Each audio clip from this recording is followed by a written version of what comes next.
सुप्रसिद्ध राजज्योतिष यांत्रिक श्री माधव गुरुजी यांचा खास उपक्रम चिंतन, सत्संग आणि साधना.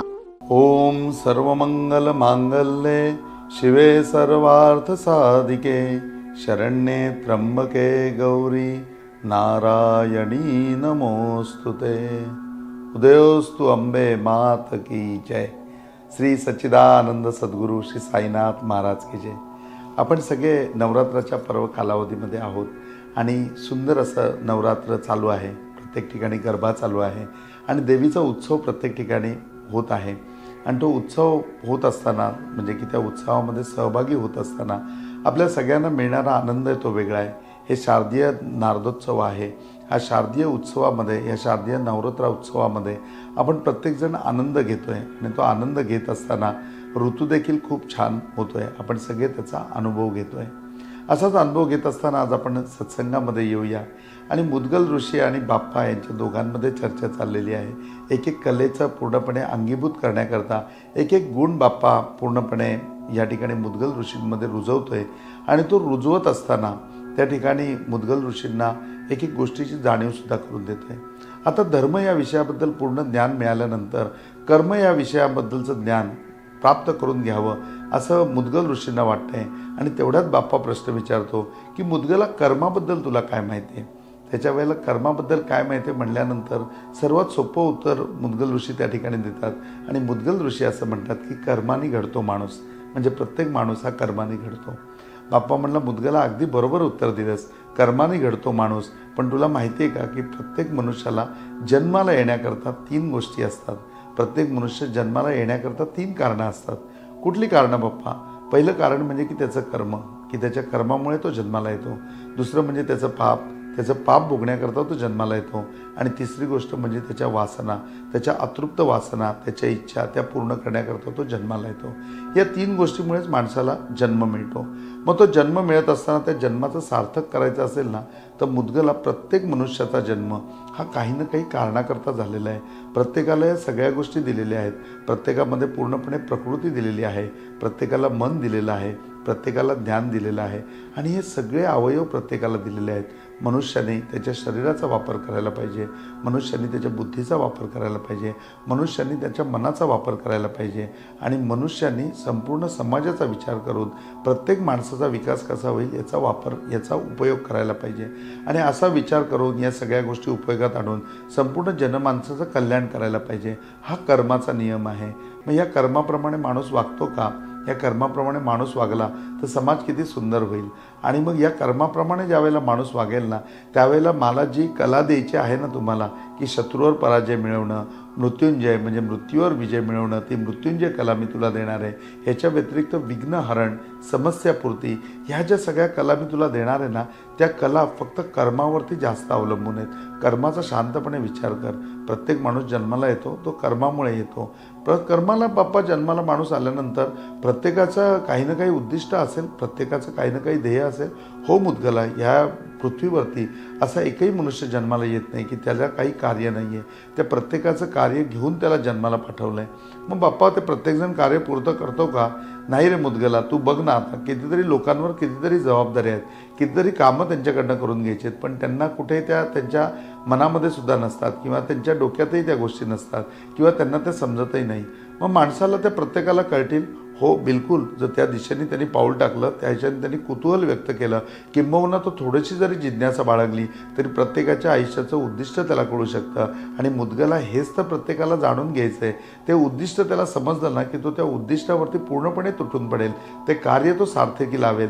आणि ते ज्यावेळेला त्याचं कार्य सार्थकी लागेल ना त्यावेळेला त्याच्या जन्माचं सुद्धा सार्थक होईल. त्याच्या आयुष्यामध्ये समस्या राहणार नाही, समस्यांची पूर्ती होईल. त्याच्या आयुष्यामध्ये विघ्न राहणार नाही, का तर विघ्नांचं पूर्णपणे त्याचं रक्षण केलं जाईल. ह्याच व्यतिरिक्त मृत्युंजय तो काळाला सुद्धा जिंकेल आणि शत्रूचा तर तो कायम पराजय करेल. या सगळ्या गोष्टी फक्त कर्मामुळे प्राप्त होतील. फक्त माणसाने आहे ना कर्म व्यवस्थित करायला पाहिजे. मग बाप्पा पापाचं तुम्ही काय म्हणले की प्रत्येक माणूस पापामुळे जन्माला येतो? हो ना मुद्गला, प्रत्येकाने प्रत्येकाच्या जन्मामध्ये काही ना काही पाप केलेलंच असतं. त्या पापाचं गाठोडं, त्या कर्माचं गाठोडं त्याच्याबरोबर पूर्णपणे असतं. एक पुण्यकर्म असतं, त्या पुण्यकर्माचे आशीर्वाद त्याच्या पाठीशी असतात. एक पुण्यकर्म असतं, त्या पुण्यकर्मामुळे त्याला सगळ्यात चांगल्या गोष्टींची प्राप्ती होते, तसं पूर्णपणे पापकर्मसुद्धा असतं. ते पापकर्माचे त्याला भोग भोगावे लागतात. त्या पापकर्मामुळे त्याला दुःख भोगावं लागतं. त्या पापकर्मामुळे कितीतरी गोष्टी त्याच्या आयुष्यामध्ये अर्धवट राहतात. मग हे पापसुद्धा तेवढंच कारणीभूत आहे. मग बाप्पा, वासनाबद्दल तुम्ही काय म्हणत होते? प्रत्येक माणसाच्या मनामध्ये वासना असतात. मग त्या वासना विविध आणि अनेक प्रकारच्या असतात. त्या वासनांकरता त्या कुठेतरी अतृप्त राहिलेल्या असतात. मग त्या अतृप्त वासना पूर्ण करण्याकरता माणूस वारंवार या जन्ममरणाच्या फेऱ्यामध्ये अडकतो. बाप्पा, हे मला सगळं आहे ना पूर्णपणे कन्फ्यूज करणार आहे, असं मुद्गल ऋषी म्हणले. बघा, मला संभ्रमामध्ये पडल्यासारखं होतं आहे. तुम्ही म्हणताय की कर्म पण माणसाने करायला पाहिजे. मलाही माहिती आहे की कर्माने घडतो माणूस. मग कर्म केल्यानंतर एक तर त्याला पाप मिळणार, नाही तर त्याला पुण्य मिळणार. मग जो पुण्यामध्ये अडकला तरी पुण्यामध्ये अडकल्यानंतर ते पुण्य उपभोगण्याकरता पुन्हा त्याला जन्म घ्यायला पाहिजे. आणि त्यांनी पाप केलं तर पाप उपभोगण्याकरता पण पुन्हा त्याला जन्म घ्यायला पाहिजे. त्याच्या मनामध्ये काही इच्छा उत्पन्न झाली तर त्याला तुम्ही वासना म्हणणार. आणि मग ती वासना भोगण्याकरता, त्या वासनेची तृप्तता करण्याकरता पुन्हा त्याला जन्म घ्यायला पाहिजे. म्हणजे तो जन्म आणि मृत्यू याच्या फेऱ्यामध्ये अडकूनच राहणार. मग बाप्पा, या कर्माचा काय उपयोग? किंवा मला माहिती असलेल्या कर्माने घडतो माणूस याचा काय उपयोग? त्याच्यावरती बाप्पा हसून म्हणाला की मुद्गला, मी तुला पहिलंच सांगितलेलं आहे. पहिल्या टप्प्यातल्या कला मी तुला समजावून देत होतो त्यावेळेला मी सांगितलेलं आहे की तुला इतर जनावरांपेक्षा, इतर संपूर्ण सृष्टीतील बाकी सगळ्या घटकांपेक्षा वेगळं काय दिलेलं आहे? तर तुझ्याकडे विवेक दिलेला आहे. दुसरी महत्त्वाची गोष्ट म्हणजे तुझ्याकडे काय दिलेलं आहे? तर तुला चांगली बुद्धी दिलेली आहे. तू बोलू शकतो, याच्या व्यतिरिक्त तू हसू शकतो.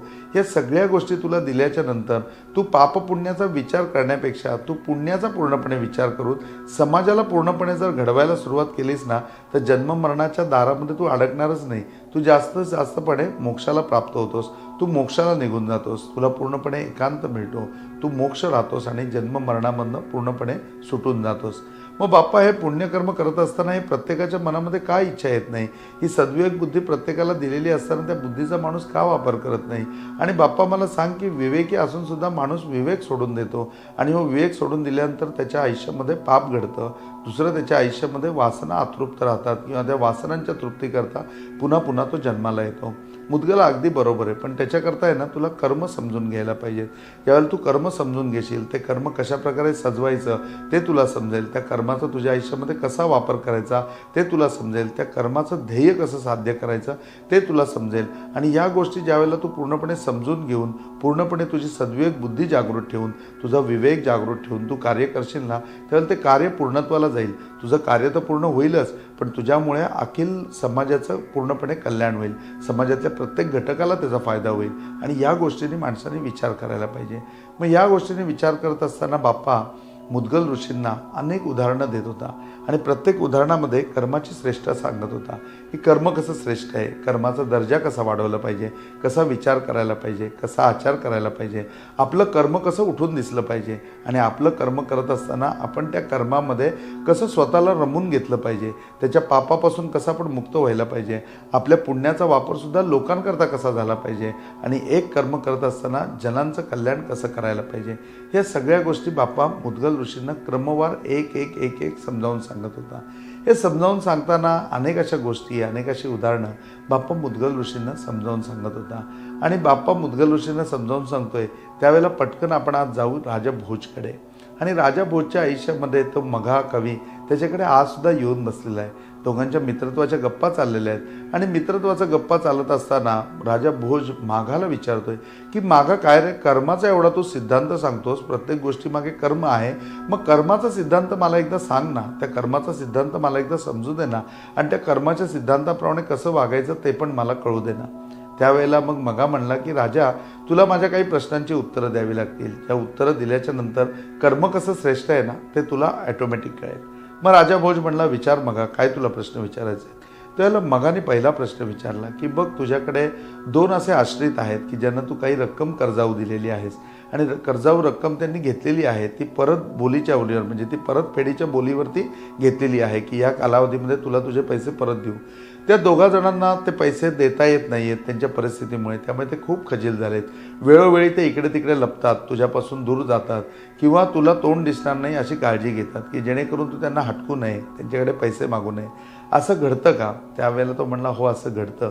2 अशी लोकं आहेत की ज्या दोघांनाही मी काही रक्कम उसण्या दिलेल्या होत्या, परंतु ते मला परतफेड नाही करू शकले. मग तू त्या ठिकाणी काय केलंस? त्यावेळेला तो म्हणला की ते प्रत्येक वेळेला राजा भोज म्हणला ते मला बघून लपायचे, तोंड लपवायचे. एक दिवस असं झालं की ते दोघं जण एका ठिकाणी उभे असताना मी पटकन माझा सगळा लवाजमा सोडला आणि त्यांच्या मागे जाऊन उभं राहिलो. माझी स्वारी आली म्हणल्यावर ते मागे वळाले आणि आता कुठेतरी लपणार तेवढ्यात माझ्या समोर आले. माझ्या समोर आल्यावर मी त्या दोघांना जवळ घेतलं, त्यांच्या खांद्यावर हात टाकला आणि त्यांना सांगितलं की तुम्हाला लपण्याची काही गरज नाही. मी तुमच्या दोघांचेही पैसे पूर्णपणे माफ केलेले आहेत. तुम्ही मला कुठल्याही कर्जाची परतफेड करू नका. ते पैसे तुमच्या आयुष्यामध्ये मी तुम्हाला दिलेली भेट समजा. आणि मी त्या दोघांनाही त्या कर्जातून मुक्त करून टाकलं. असे दोघेही जण माझ्यासमोर आनंदाने येतात, आनंदाने बोलतात, चालतात आणि खूप प्रेमाने राहतात. मला खूप आवडतं. मग त्याच्यामधल्या त्या दोघांच्या रकमा सारख्या होत्या का? माग राजा भोजला विचारतो. राजा भोज म्हणला नाही. आता त्यावेळच्या व्यवहारिक काही मोहरा असतील, आपण 500 रुपये आणि 5,000 रुपये धरू. त्यावेळेला भोज राजा म्हणला मी एकाला 500 रुपये उसने दिलेले होते आणि दुसऱ्याला मी 5,000 रुपयाची मदत केलेली होती, त्यालाही मी 5,000 उसने दिलेले होते. मग या दोघांमध्ये ज्यावेळेला तू त्यांना माफी केलीस त्यावेळेला माफी केल्यानंतर सर्वात जास्त आनंद कुणाला झाला असेल? त्यावेळेला राजा म्हणला की ऑफकोर्स तो आनंद झाला असेल तो 5,000 रुपये ज्याला द्यायचे त्याला झाला असेल. बघ म्हणजे की ज्याच्या बाबतीमध्ये ज्याच्या पागड्यामध्ये जास्त होतं त्याला जास्त आनंद भेटतो. म्हणजे ज्यांनी कर्माचा किंवा एखाद्या गोष्टीचा जास्त भाग घेतला आहे त्याला त्या कर्मापासून जास्त आनंद प्राप्त झाला. 500 रुपयावाल्याला पण आनंद झाला, परंतु 5,000 वाल्यापेक्षा कमी झाला असेल. असं प्रत्येक ठिकाणी कर्माचा दर्जा असतो. आता मगा म्हणला मी तुला आणखीन एक गोष्ट सांगतो की एक दिवस तुझ्यासारखा एक राजा होता आणि त्या राजाने पूर्णपणे ठरवलं की आपण 1,00,000 बिल्वपत्र व्हायची शंकराच्या पिंडीवरती महाशिवरात्रीच्या रात्री. आणि मग त्याकरता त्यांनी गरजू लोक, जे आदिवासी लोक असतात, जे जंगलामध्ये राहतात, त्यांना बोलवलं आणि त्यांना सांगितलं की मला अशी बिल्वपत्र पाहिजेत, तर 1,00,000 बिल्वपत्र आणून द्या, त्याच्या बदल्यात मी एवढ्या तुम्हाला मोहरा देईन. त्या सगळ्या लोकांनी आनंदाने त्या ठिकाणी बिल्वपत्र आणली आणि बिल्वपत्र आणल्यानंतर राजाने त्वरित 1,00,000 बिल्वपत्र तयार केली, संपूर्ण बघितली आणि वाहण्याकरता रेडी केली. राजाने त्यांना सगळ्यांना मोहरा दिल्या. जेवढं ठरलेलं होतं तेवढं त्यांना मानधन दिलं आणि मानधन दिल्यानंतर राजाने विनंती केली की तुम्ही सगळेजण या ठिकाणी थांबा आणि प्रत्येकाने ओम नमः शिवाय मंत्राचा जप करून एक एक बिल्वपत्र माझ्याबरोबर त्या ठिकाणी शंकराच्या पिंडीवरती व्हा. त्या लोकांना आनंद झाला. त्या सगळ्यांना राजाच्या बरोबर पूजा करायला मिळाली आणि 1,00,000 ज्यावेळेला बिल्वपत्र व्हायचं होतं राजालाही त्याच्याकरता अनेक हात हवे होते. ते हात त्या ठिकाणी आले आणि प्रत्येकाने बिल्वपत्र वाहून ओम नमः शिवाय मंत्राचा जप करून 1,00,000 बिल्वपत्र वाहण्याचा आणि 1,00,000 जपाचा पूर्णपणे पुण्य कमवलं. पूर्णपणे संकल्प पूर्ण झाला, त्याचं पुण्य पदरामध्ये पडलं. आता सांग की या लोकांना किती आनंद झाला असेल? खूप आनंद झाला असेल. भगवान शंकराने सर्वात जास्त पुण्य कुणाच्या पदरात टाकलं असेल? त्यावेळेला राजा भोज म्हणला की ऑफकोर्स त्या राजाच्या पदरात टाकलं असेल, कारण त्या राजाने एवढं मोठं मन दाखवलं, त्या लोकांकडनं श्रम करून घेतले, त्या श्रमाचे पैसे त्यांना दिले आणि पैसे दिल्याच्या नंतर त्या सगळ्या लोकांना एकवटून त्या ठिकाणी ते बिल्वपत्र वाहून घेतलं. आपल्या समोर त्यांना दर्जा दिला, त्यांना भक्ती करून दिली, त्यांच्या श्रद्धेला तिथे वाव मिळवून दिला. निश्चितपणे त्या राजाला जास्त पुण्य भेटलं असेल. तो म्हणला थांब, या गोष्टीमधला एक भाग मी तुला सांगितलेला नाही.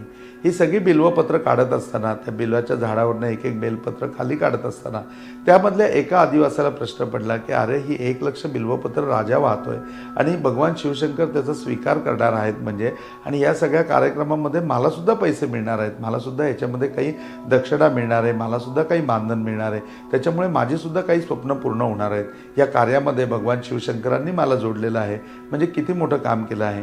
पण 1,00,000 पानं मी ज्यावेळेला तोडतोय त्यावेळेला सृष्टीमधली 1,00,000 पानं कमी होणार आहेत, कितीतरी झाडांवरती पानं शिल्लक राहणार नाहीत. मग अशा परिस्थितीमध्ये पानं तोडत असताना त्या माणसाने असं केलं की त्याची कलमं बनवली आणि 11 बेलाची झाडं त्यांनी लावली. तो माणूससुद्धा त्याच्यामध्ये ते बिल्वपत्र व्हायला होता. तो सुद्धा ओम नमः शिवाय म्हणून प्रत्येक वेळेला एक एक बिल्वपत्र वाहत होता. आता मला सांग की भगवान शिवशंकर कुणाला जास्त आशीर्वाद देतील? त्या राजाला जास्त आशीर्वाद देतील का 11 बेलाची झाडं ज्याने लावली, ज्याच्याने अशी कैक लक्ष कैक करोड बिल्वपत्र भगवान शंकराला प्राप्त होणार आहे? त्यावेळेला निश्चितपणे राजा भोज म्हणला की निश्चितपणे त्या माणसाला जास्त पुण्य मिळेल ज्याने 11 बेलाची झाडं लावलीत. कर्म असंच आहे आणि कर्माचं फळ सुद्धा असंच आहे. बघ, कर्माचा सिद्धांत राजा भोजला मगा समजावून सांगताना म्हणतो की असाच आहे की कर्म करत असताना फक्त आपल्या प्राप्तीचा विचार करणं.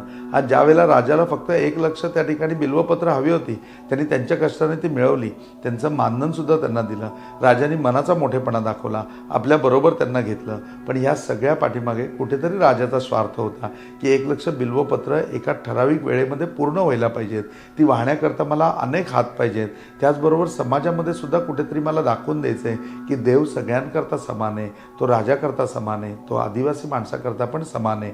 म्हणजे समाजातल्या शेवटच्या घटकाला पण तोच देव आहे आणि समाजातल्या पहिल्या घटकाला, राजाला पण तोच देव आहे. हा स्वार्थच नाही का? ही कुठेतरी एक प्रकारचं राजकारणच नाही का? हे कुठेतरी एक प्रकारचं समाजकारणच नाही का? या सगळ्यांनी राजाचे विचार बरबटलेले होते. ते कार्य तो निश्चितपणे चांगलं करत होता, ते कर्म तो चांगलं करत होता आणि ते चांगलंच होतं. राजाला त्याच्यामधनं आशीर्वाद मिळाले सुद्धा. परंतु याच्या व्यतिरिक्त ही 1 लक्ष बिल्वपत्र कमी होत असताना या निसर्गामध्ये बिल्वपत्र राहिली पाहिजेत. पुन्हा भगवान शंकरावरती ती बिल्वपत्र चढण्याकरता कोणीतरी मेहनत घ्यायला पाहिजे. मग ती मेहनत मी का न घ्यावी? माझ्याकडे पैसे नाही आहेत, राजा धन खर्च करून 1 लक्ष बिल्वपत्र वाहील, पुढच्या वर्षीसुद्धा पैसे देईल, पुढच्या वर्षीसुद्धा मोहरा देईल, पुढच्या वर्षीसुद्धा मानधन देईल, पुढच्या वर्षीसुद्धा सन्मान देईल, आपल्याला बरोबर घेईल आणि बिल्वपत्र वाहील. पण उद्या बिल्वपत्र संपली तर ते बिल्वपत्र कमी पडायला नको, माझ्या शंकराला कायम मिळाली पाहिजेत. हा विचार करून, निसर्गाचा समतोल राखून, निसर्गाच्या भल्याकरता, मानवाच्या भल्याकरता, परमेश्वराला एखाद्या गोष्टीची प्राप्ती होण्याकरता आणि हे सगळं प्राप्ती होत असताना माझ्या जीवनामध्ये हा क्रम चालू असताना जे कर्म घडलं त्या कर्माने 11 बेलाची झाडं लावली. राजा भोजला खूप बरं वाटलं. राजा भोज म्हणला, निश्चितपणे आपण असं कर्म करायला पाहिजे ज्या कर्माने पूर्णपणे मानवजातीचं कल्याण व्हायला पाहिजे, समाजाचं कल्याण व्हायला पाहिजे. मगा म्हणला, बरोबर ना, मग असं कर्म आपण करायला पाहिजे आणि हेच सत्कर्म आहे. या सत्कर्माची आपण आस धरली पाहिजे, हे सत्कर्म आपण करायला पाहिजे. ज्यावेळेला सत्कर्म आपण करू ना, हे सत्कर्म आपण केल्याच्या नंतर त्याचं फलित चांगलं भेटेल, त्याच्याने आपलं कल्याण होईल आणि समाजाचं सुद्धा कल्याण होईल. मगाचे हे विचार ऐकून राजा भोज खूप खुश झाला आणि त्या ठिकाणी मगाला म्हणला की चल आता आपण सत्कर्माची कास धरू, आपण सत्कर्म करूया. हे सत्कर्म करून काय होईल तर मगा त्याला सांगतो की बघ, या सत्कर्मामुळे कर्माचा सिद्धांत बनेल. तू जे करणार आहे ना तेच पुढे तुला भोगायचं आहे. तू चांगलं कर्म केलंस तुला चांगले भोग मिळतील, तू वाईट कर्म केलंस तर तुला पाप भेटेल आणि त्या पापाच्या योगे तुला वाईट भोग भोगावे लागतील. भोजने हे सगळं समजून घेतलं, कर्माचा सिद्धांत समजून घेतला आणि कर्माचा सिद्धांत समजून झाल्यानंतर मगाबरोबर त्याने असे वेगवेगळे कार्यक्रम आखले की ज्याच्यामध्ये सत्कर्माची पूर्णपणे वाट धरली जाईल. गोष्ट इथेच संपते आणि सत्संग इथे चालू होतो. कुठेतरी आम्ही आमच्या भूतकाळामध्ये डोकावून बघायला पाहिजे की आम्ही जे कर्म करतोय ते कर्म कशा करताय, आमचा जन्म नक्की कशा करताय, आमचं डेस्टिनेशन आम्हाला माहिती आहे का, फक्त जेवायला आणि झोपायला आमचा जन्म झाला आहे का, एखाद्या इन्स्टिट्यूटमध्ये काम करण्याकरता आमचा जन्म झाला आहे का, या सगळ्याकरता आमचा जन्म नाही झालेला. आमच्या जन्माचं काही ध्येय आहे, आमच्या जन्माचं काही कार्य आहे, आमच्या जन्माचंही काही उद्दिष्ट आहे. आम्ही कधी समजून घेणार आहोत? कुठेतरी थोडा वेळ काढला पाहिजे. या सत्संगाच्या माध्यमातून पुढे जात असताना कुठेतरी हे समजून घ्यायला पाहिजे, हलकीशी त्या गोष्टीची जाणीव करून घ्यायला पाहिजे. आणि जेव्हा आपण कुतूहल दाखवणार आहोत, जेव्हा आपण जिज्ञासा व्यक्त करणार आहोत, त्यावेळेला ते कारण आपल्याला कळणार आहे, ते उद्दिष्ट आपल्याला कळणार आहे, ते आपलं ध्येय असणार आहे. आणि त्या ध्येयाकडे वाटचाल करत असताना बाप्पाची कला की समस्यापूर्ती, आपल्या जीवनामधल्या समस्या निघून जाणार आहेत. का तर त्या आपण ह्या जीवनामध्ये जगतोय जे आपलं नाही आहे, आपण त्या कार्याकरता धावतोय जे कार्यच आपलं नाही आहे, आपण त्या उद्दिष्टाकरता परिश्रम करतोय जे उद्दिष्ट आपलं नाही आहे. त्याच्यामुळे याच्यामध्ये आपल्याला समस्या येत आहेत, त्याच्यामुळे आपल्यामध्ये विघ्न येत आहेत आणि त्याच्यामुळे आपल्यावरती संकट येत आहेत. जर आपण आपलं जे कर्म आहे त्या कर्माची कास धरली, ज्या उद्दिष्टाकरता आपला जन्म आहे त्याकरता जर आपण जगलो तर निश्चितपणे आपलं कर्म हे सत्कर्म असेल. ते कार्य आपण पूर्ण करू, ते डेस्टिनेशनवरती आपण पोचू आणि त्यावेळेला निश्चितपणे सत्कर्माचा मान सन्मान आमच्याबरोबर असेल, सत्कर्माचा सिद्धांत आमच्याबरोबर असेल, परमेश्वराचे आशीर्वाद आमच्याबरोबर असतील. आम्ही कुठेही पापाने बरबटले जाणार नाही, आम्ही कुठेही वासनेत अडकणार नाही. किंबहुना आमची इच्छा व्हावी आणि ती भोग्य वस्तू आमच्या समोर असावी, इतका सुंदर कालावधी आमचा असेल, इतका चांगला राजयोग आमचा असेल. तेव्हा आपल्या कार्याचं, आपल्या जन्माचं आणि आपल्या कार्याचं उद्दिष्ट प्राप्त करून घेऊया. आपला जन्म नक्की कशा करताय ते जाणून घेऊया, थोडंसं त्याकडचं चिंतन करूया, त्याकरता थोडासा वेळ काढूया. आज इथेच थांबूया. ओम साईराम.